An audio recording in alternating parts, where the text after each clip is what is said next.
مولاي صل وسلم دائما ابدا على حبيبك خير الخلق كلهم۔ صدیق اکبر رضی اللہ تعالیٰ عنہ سرکار دو عالم صلی اللہ علیہ وسلم کے ساتھ سفر کر کے مکے سے مدینے جا رہے ہیں۔ صدیق اکبر کی محبت یہ ہے کہ اب کبھی خیال آتا ہے کوئی پیچھے سے حملہ نہ کر لے، پیچھے آ جاتے ہیں۔ کبھی خیال آتا ہے کوئی آگے سے حملہ نہ کر لے، آگے آ جاتے ہیں۔ کبھی خیال آتا ہے کہ ادھر سے کوئی تیر نہ آ جائے، دائیں آ جاتے ہیں، کبھی بائیں آ جاتے ہیں۔ یوں آگے پیچھے ہو رہے ہیں کہ ایک شخص قریب پہنچ گیا۔ اب وہ پوچھتا ہے کہ صدیق اکبر پیچھے ہیں، پوچھنا ہے کہ تمہارے آگے کون ہے، تمہارے آگے کون ہے۔ اب صدیق اکبر رضی اللہ تعالیٰ عنہ یہ کہتے ہیں کہ حضور نہیں ہے تو جھوٹ ہو جائے گا اور آپ تو صدیق اکبر ہے، اور اگر یہ کہتے ہیں کہ حضور ہیں تو وہ حملہ نہ کر دیں، شور نہ مچا دیں، لوگ جمع نہ ہو جائیں۔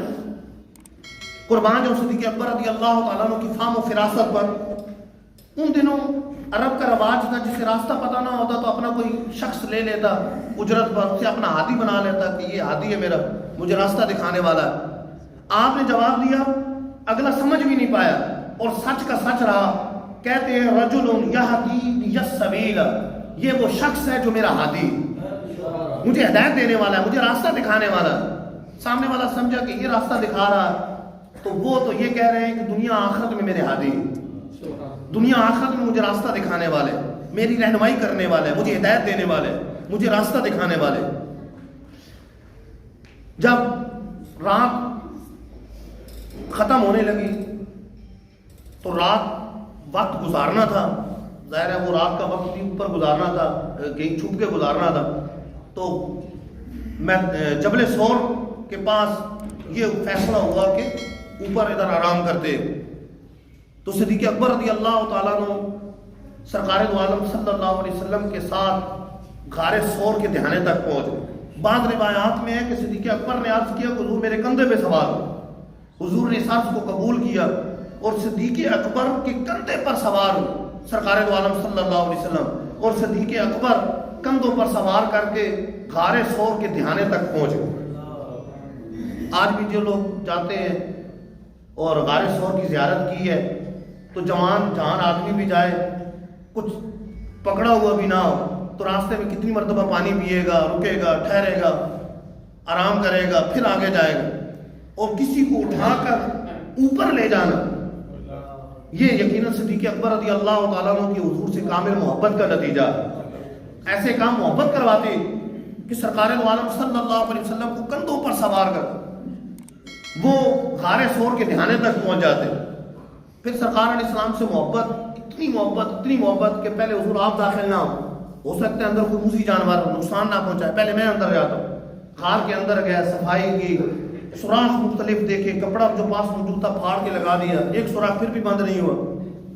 پھر حضور کو دعوت دی، حضور اندر تشریف لے کر گئے اور صدیق اکبر رضی اللہ تعالیٰ عنہ کے گھٹنے پر سر رکھ کر آرام فرما رہے، اور ایک ہاتھ جس پہ سوراخ پہ کپڑا نہیں ڈالا ادھر صدیق اکبر نے پاؤں رکھ لی کہ کوئی موذی جانور نکل کے باہر نہ آئے، حضور کو ایذا نہ پہنچائے۔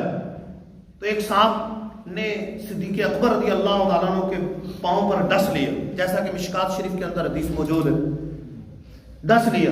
صدیق اکبر رضی اللہ تعالیٰ عنہ کے جسم پہ زہر پھیلنا شروع ہو، آنکھوں سے آنسو نکلے، سرکار دو عالم صلی اللہ علیہ وسلم کے چہرے اقدس پر بڑھے، آنکھ کھل گئی۔ کیا ہوا؟ سانپ نے ڈس لیا، سانپ نے ڈسا۔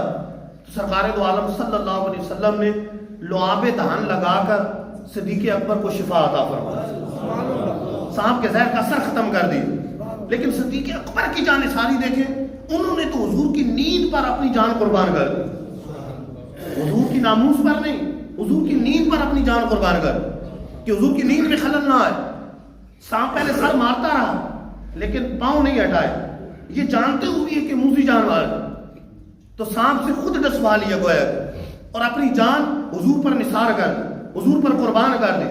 لیکن سرکار دو عالم صلی اللہ علیہ وسلم تو رب کے مختار نبی ہیں، آپ نے لعاب دہن لگا کر صدیق اکبر کو ان کی جان واپس کر دی۔ اسی طرح مولا علی رضی اللہ تعالیٰ عنہ نے فرض نماز حضور کی نیند پر قربان کر دی، عصر کی نماز قربان کی مقام صحابہ میں، حضور آرام فرما رہے ہیں، عصر نماز پڑھ چکے ہیں، مولا علی نے نماز نہیں پڑھی، تو اس وقت سورج ڈوب رہا ہے، حضور کو جگاتے ہیں تو نیند میں خلل آتا ہے، اور نہیں جگاتے تو نماز عصر جاتی ہے، سورج ڈوب گیا۔ اس وقت سرکار دو عالم صلی اللہ علیہ وسلم کی آنکھ کھلی، پوچھنے پر بتایا کہ نماز عصر قضا ہو گئی۔ سرکار علیہ السلام نے عصر کو واپس، سورج کو واپس پلٹایا، اور مولا علی رضی اللہ تعالیٰ عنہ نے نماز عصر ادا فرمائی، قضا نہیں کی، ادا کی۔ لیکن مولا علی رضی اللہ تعالیٰ عنہ کی جانثاری کہ نماز فرض، اور وہ بھی نماز عصر، جو ہمارے نزدیک سب سے افضل نماز، قرآن نے جس کو صلاۃ وسطیٰ کہا ہے، عند الاناف سب سے افضل نماز عصر ہے، وہ صدیق اکبر، وہ مولا علی نے حضور کی نیند پر قربان کر دی۔ یہ صحابہ کا جذبہ جانثاری ہے۔ اعلیٰ حضرت ان دونوں واقعات کو اشعار میں نظم کرتے ہیں، مولا علی نے واری تیری نیند پر نماز، وہ بھی عصر جو سب سے اعلیٰ خطر کی ہے، صدیق بلکہ غار میں جان اس پہ دے چکے، اور حفظ جان تو جان فروز غرر کی ہے۔ ہاں تو نے انہیں جان، انہیں پھیر دی نماز، پر وہ تو کر چکے جو کرنی بشر کی ہے۔ ثابت ہوا جملہ فرائض فروع ہیں، اصل اصول بندگی استاد ور کی۔ اصل ان کی محبت، اگر ان کی محبت نہیں ہے، دل کے اندر نہیں ہے، ان کا ادب نہیں ہے، محبت نہیں ہے، تو نماز روزہ کسی کام کا نہیں۔ ہاں ان کے دل میں محبت بھی ہے تو نماز بھی تو پڑھنی ہے، نماز روزہ بھی کرنا ہے۔ یہ نہیں کہ خالی محبت کے نعرے مارنے اور نماز نہیں پڑھنی۔ صحابہ کرام محبت بھی کرتے تھے، نمازیں بھی پڑھتے تھے۔ صدیق اکبر محبت بھی کرتے تھے، نمازیں بھی پڑھتے تھے۔ تو محبت بھی کرنی ہے اور نمازیں بھی پڑھنی ہے، اللہ کے فرائض بھی ادا کرنے، فرائض واجبات بھی ادا کرنے۔ تو اس موقع پر صدیق اکبر نے اپنی جان تک قربان کر دی۔ ہاں سرکار دو عالم صلی اللہ علیہ وسلم نے لعاب دہن لگا کر ان کو ان کی جان واپس کر دی، ان کو شفا عطا فرما دی۔ صدیق اکبر رضی اللہ تعالیٰ عنہ کی انہی قربانیوں کے پیش نظر سرکار دو عالم صلی اللہ علیہ وسلم نے فرمایا کہ میں نے سب کے احسانات کا بدلہ چکا دیا، سوائے ابو بکر کے، کہ ان کے احسانات کا بدلہ رب قیامت کے دن انہیں عطا فرمائے۔ ایک حدیث پاک میں ارشاد فرمایا کہ حب ابی بکر و شکرہ واجب علی کل امتی، ابو بکر صدیق سے محبت کرنا اور ان کا شکر ادا کرنا میرے ہر امتی پر واجب، ہر امتی پر واجب ہے کہ ابو بکر کا شکر ادا کرے، ان کا شکر کرے، ان سے محبت، ان کا شکر ادا کرے اور ان سے محبت کرے، ہر امتی پر واجب۔ غار میں سرکار علیہ السلام موجود ہیں، ساتھ ابو بکر صدیق موجود ہیں، کفار مکہ تلاش کرتے کرتے کرتے غار کے قریب پہنچ۔ اس سے پہلے بعض روایات میں موجود ہے کہ مکڑی نے جالا تان دیا، کبوتری نے گھونسلہ بنا دیا، اس میں انڈے دے دیے۔ اب یہ معاملہ سرکار دو عالم صلی اللہ علیہ وسلم کے معجزے کے طور پہ ہوا، معجزانہ ہو کہ اس طرح کے معاملات ہو گئے۔ کفار قریب ہیں اور شش و پانی میں ہے کہ قدموں کے نشانات یہاں تک ہے، آگے تک نہیں، لیکن اگر اندر گئے ہوتے تو یہ گھونسلہ بھی نہ ہوتا، یہ جالا بھی نہ ہوتا، کچھ بھی نہ ہوتا۔ گئے ہیں تو کہاں گئے؟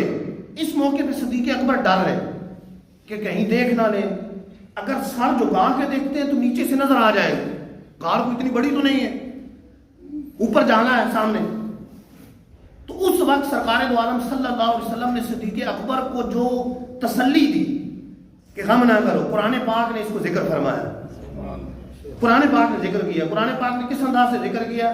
ثانی اثنین، دو میں سے دوسرا، اذ ہما فی الغار، جب وہ دونوں غار کے اندر موجود تھے، اذ یقول لصاحبہ، حضور اپنے صحابی سے فرما رہے تھے، اپنے صاحب سے فرما رہے تھے، لا تحزن ان اللہ معانا، غم نہ کر، اللہ ہمارے ساتھ۔ حضور صدیق اکبر کو تسلی دے رہے۔ اچھا غم کسی دوسرے کی وجہ سے ہوتا ہے، اپنا ہونا تو خوف ہوتا ہے، میری جان کو خوف ہے، لیکن کسی کی وجہ سے ہے تو خوف نہیں، غم ہے، کہ غم ہے کہ کہیں حضور کو کوئی نقصان نہ پہنچے، کوئی ایذا نہ پہنچائے۔ تو صدیق اکبر رضی اللہ تعالیٰ عنہ اپنی وجہ سے خوف زدہ نہیں کہ میری جان چلی جائے گی، بلکہ حضور کی وجہ سے غم زدہ۔ تو حضور فرما رہا ہے لا تحزن ان اللہ معانا، غم نہ کر، اللہ ہمارے ساتھ۔ اور رب نے اس کو قرآن مجید کے اندر ذکر فرما دیا، ثانی اثنین، دو میں سے دوسرا، اذ ہما فی الغار، جب دونوں غار کے اندر موجود تھے، اذ یقول لصاحبہ، جب حضور اپنے صاحب سے فرما رہے تھے، لا تحزن ان اللہ معانا، غم نہ کر، اللہ ہمارے ساتھ۔ اللہ عز و جل نے اصحاب کہف کا ذکر، حضرت عیسیٰ علیہ السلام کی امت کے ولیوں کا ذکر قرآن پاک کے اندر کیا، کتنے تھے؟ اس کی تعداد مختلف لوگوں کے حوالے سے بیان فرمائی قرآن میں۔ سیقولون ثلاثۃ رابعہم کلبہم، ان قریب لوگ باتیں کریں گے کہ وہ 3 تھے، چوتھا ان کا کتا تھا. وَيَقُولُونَ خَمْسَةٌ سَادِسُهُمْ كَلْبُهُمْ، وہ باتیں کریں گے، وہ کہیں گے کہ 5 تھے، چھٹا ان کا کتا تھا. رجمن بالغیب، تکے لگاتے ہوئے، اندازے لگاتے ہوئے کہیں گے، ان کو کنفرم علم نہیں. وَيَقُولُونَ سَبْعَةٌ ثَامِنُهُمْ كَلْبُهُمْ، کہیں گے کہ 7 تھے، 8واں ان کا کتا تھا. قرآن نے یہ مختلف اقوال لوگوں کے بیان کیے لیکن کسی پر جزم نہیں کیا، اور آخر میں فرمایا قل ربی اعلم بعدتہم، اے محبوب فرما دیجئے کہ میرا رب ان کی تعداد بہتر جانتا ہے، میرا رب ان کی تعداد بہتر جانتا ہے. عیسیٰ علیہ السلام کی امت کے ولیوں کا ذکر ہے، ان کی شان و عظمت ہے کہ اللہ کے لیے توحید پر نثار ہونے کے لیے غار کے اندر آ گئے، ان کا ذکر ہو رہا، لیکن تعداد کنفرم نہیں ہے کتنی تعداد تھی. 3 تھے، 5 تھے، 7 تھے، اور 7 کتے کا بھی ذکر ہے. 3 تھے، چوتھا ان کا کتا، 5 تھے، چھٹا ان کا کتا، 7 تھے، 8واں ان کا کتا. قرآن کہہ رہا لیکن فکس تعداد بیان نہیں کی. لیکن غار ثور کے اندر جب محبوب تشریف فرما ہے اور ساتھ ابو بکر صدیق ہے، ہو سکتا ہے بعد والے کہیں کہ نہیں 2 نہیں تھے، 3 تھے، تیسرا فلاں بھی تھا، چوتھا فلاں بھی تھا. تو رب عز و جل نے اس ایک آیت میں 1 مرتبہ نہیں، 2 مرتبہ نہیں، 3 مرتبہ نہیں، کئی مرتبہ بتا دیا کہ غار کے اندر 2 سے زیادہ نہیں تھے، 2 ہی تھے. ایک نبیوں کے سردار تھے اور ایک صحابہ کے سردار. فرمایا ثانی یثنین، عربی میں ثانی دوسرے کو کہتے ہیں، ثانی کا مطلب دوسرا، اثنین کا مطلب ہوتا ہے 2. ثانی یثنین، 2 میں سے دوسرا، یعنی 2 لفظوں میں 2 مرتبہ بتا دیا. ثانی دوسرا، اثنین 2 میں سے دوسرا. اذ ہما فی الغار، جب وہ 2 غار میں تھے، ہما تسنیہ کی ضمیر ہے، جب وہ 2 غار میں تھے. اذ ہما فی الغار، جب وہ 2 غار میں تھے. اور کیا کہہ رہے تھے؟ اذ یقول لصاحبہ، 2 کلام کرنے والے ہیں، دونوں واحد کا صیغہ اذ یقول. حضور فرما رہے تھے لصاحبہ، اپنے ساتھی سے، 2 ہی تھے، ایک دوسرے سے کہہ رہے تھے. حضور اپنے صحابی سے فرما رہے تھے، حضور اپنے ساتھی سے فرما رہے تھے لا تحزن ان اللہ معانا، غم نہ کر اللہ ہم دونوں کے ساتھ، غم نہ کر اللہ ہم دونوں کے ساتھ، اللہ ہمارے ساتھ، اللہ ہم دونوں کے ساتھ.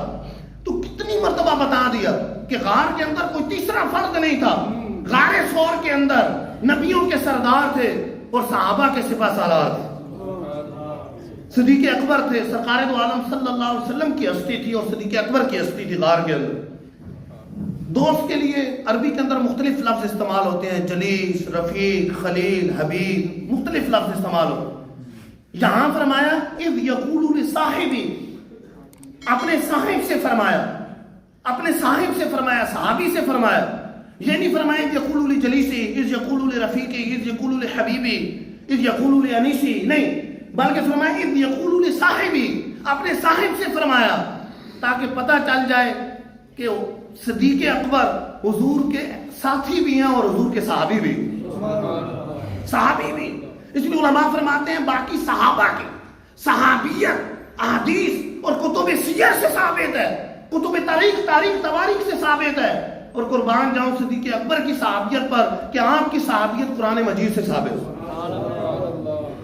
اس لیے عند الفقہاء صدیق اکبر رضی اللہ تعالیٰ عنہ کی صحابیت کا انکار کرنا کفر، صحابیت کا انکار نہیں کر سکتے کہ آپ کی صحابیت قرآن مجید رب نے بیان فرمائے. اذ یقول لصاحبہ، جب حضور اپنے صحابی سے فرما رہے تھے لا تحزن ان اللہ معانا، غم نہ کر اللہ ہمارے ساتھ، غم نہ کر اللہ ہمارے ساتھ. موسیٰ علیہ السلام بنی اسرائیل کو لے کر جب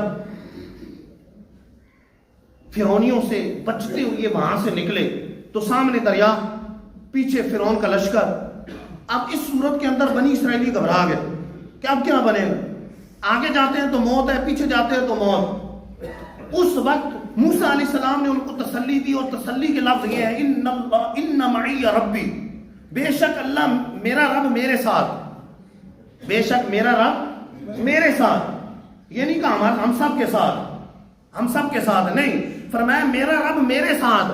70,000 بنی اسرائیلی ہے، لیکن موسیٰ علیہ السلام ان کو کالعدم قرار دے رہے اور کہہ رہے ہیں میرا رب میرے ساتھ، غم نہ کرو، میرا رب میرے ساتھ، میرا رب میرے ساتھ. اور یہاں اکیلے صدیق اکبر ہیں.